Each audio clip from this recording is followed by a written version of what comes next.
Қарақалпақстанның арқа шығысында, Тақтакөпір район аймағында Бөрші тау деп аталатын тау бар. Бөрші тау деп аталуының себебі, ерте заманларда бұл таудың атырабында бөрілер көп болған. Сол бөрілерді аулайтуын бір аңшы, әр күні бірнеше бөрілерді аулап, терісінен посын тігіп сататкен. Сондықтан бұл тауды Бөрішінің тауы, кейін ала Бөрші тау деп атап кеткен деген рауият бар.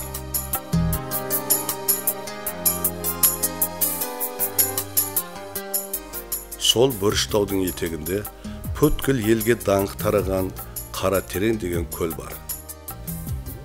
Айтуларға қарағанда, ерте заманларда таудың етегіндегі ылдида үлкен ауыл болған.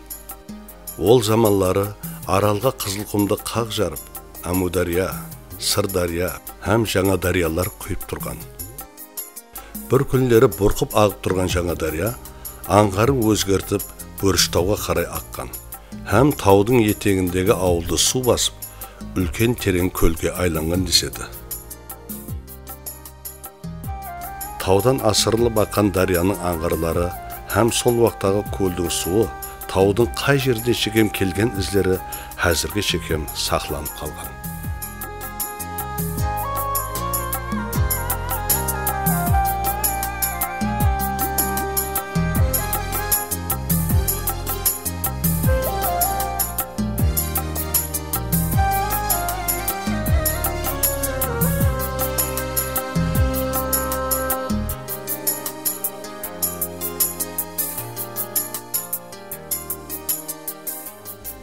Әзір Қаратерең көлінің ұзынлығы 15 километр, ал тереңлігі болса 40 метрден асламырақ.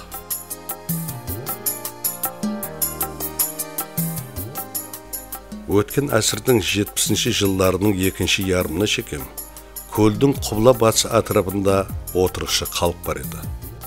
Көл қайта-қайта тасып, атырабындағы үйлер судың астында қалды.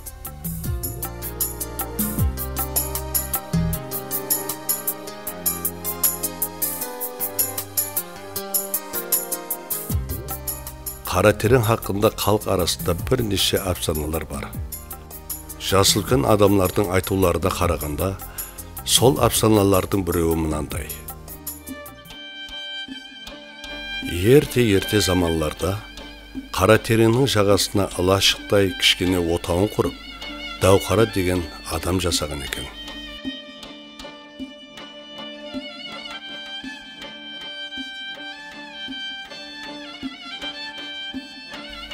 Ол әр күні таңда таудың артынан құяштың шығуын күтіп алып, халқына ырысқы несібе тілейтін болған.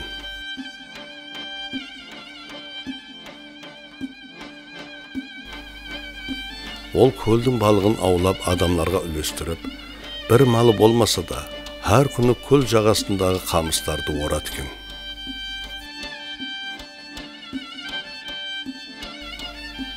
Адамлар оның не үшін қамыс ора беретінін түсінбейді екен.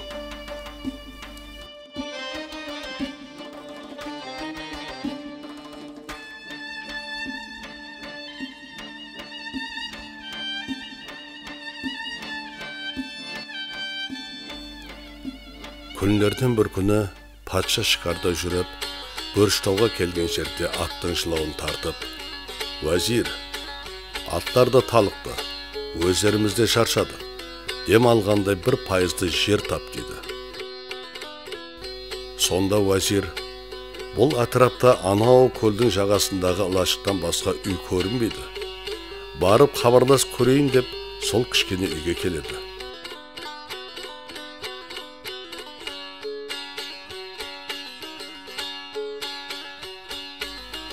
Үйден Дәуқара шығып сәлем әліктен соң, «Патшамыз шикарда жүріп шаршады, демалғандай пайызды жер керек» дейді уәзир. Дәуқара, «Үйіміздің төрі патшамыздікі» десе, уәзир, «Патшамыздың бір өзі емес, жанында нөкерлері де бар» дейді. Дәуқара сынын бұзбай, «Кеуіліміз кең, ләжі болады» деп жауап береді. «Әр қайсының астында атлары да бар» дейді уәзір. Дәуқараның, «Адамларға да, атларға да азық табылады, келе берсін деген жауабын патшаға айтып барады.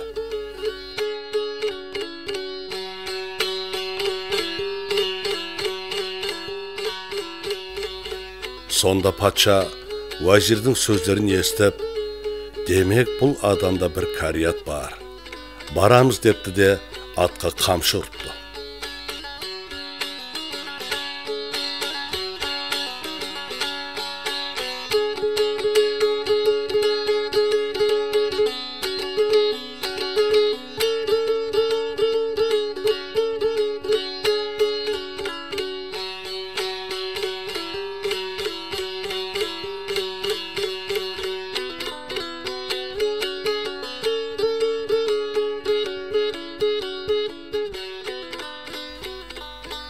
Даухара мейманларды үйге кіргізіп, алтларына пішен беріп, көлдің балықтарынан қуырып, һәм мазалы балық сорпа асып берген.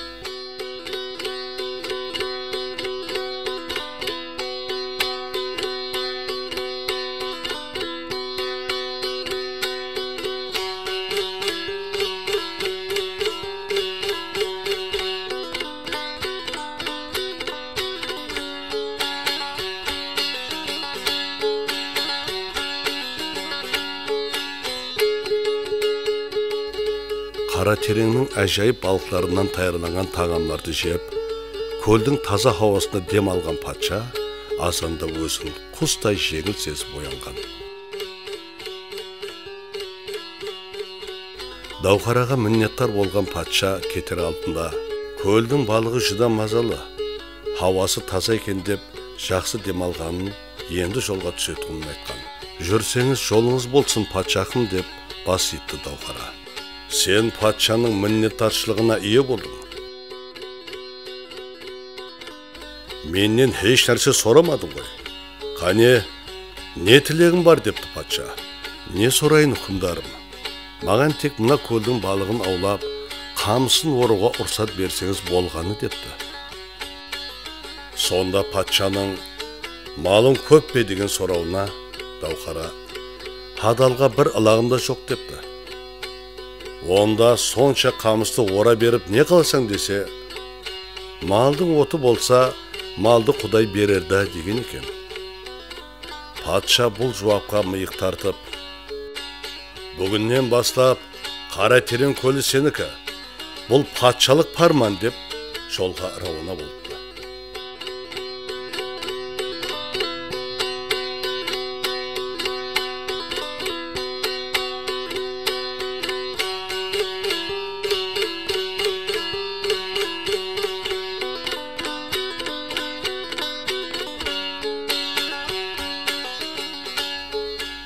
Арадан күндер өте беріпті. Күндерден бір күні көлге қарап жапырылып кетірген қой ешкілер, үйір жылқылар, түйелер, падасы мен қарамаларды көріп хайран болыпты. Себебі бұл атырапта бұншелі көп малдың жайылып жүргенін көрмеген еді. 4 түлік малды айдап келген екі падашы бұлардың барлығы патшаның Даухараға жіберген инаяты екенін айтыпты. Әне соннан бастап бұл Даухара елаты шаруаға жайлауы кең, қолайлы макан болған деседі.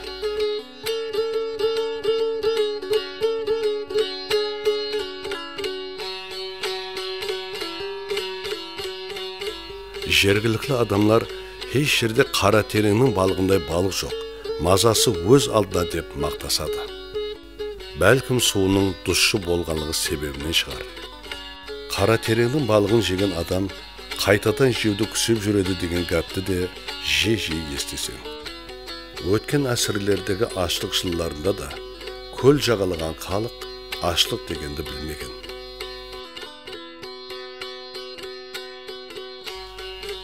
Қара тереңде балықтың барлық түрлері бар. Сары сазылар менен ақ амурлар, ақ балық менен сылалар, ылаха менен марқалар. Ұлына балық қай маусымде болса да табылады.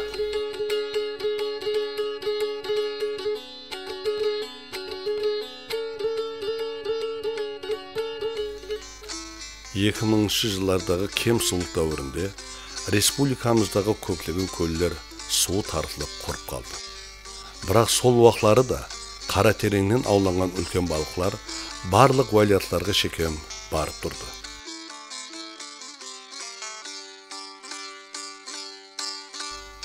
Қара тереңде балықшылар қысы жазы балық аулайды. Себебі бұл көлдің балықларына талапан қаридарлар оға да көп.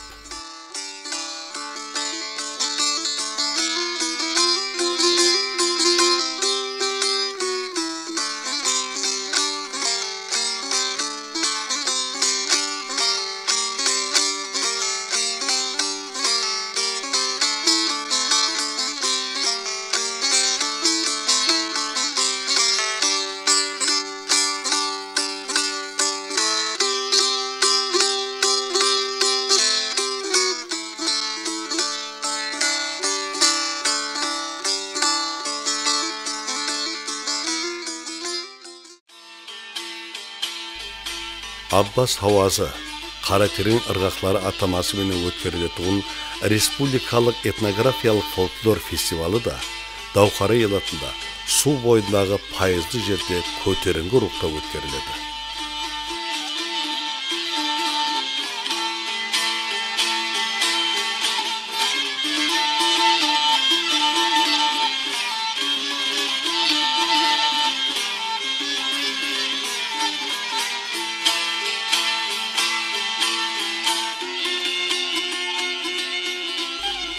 Әпсанауи Дауқара аты менен аталған бұл ел, бүгінгі ғаресіздік дәуірде халық қожалығының барлық тарауында да жоғарғы көрсеткішлерге ерісіп, халқы абадан тұрмыс кешірмекте.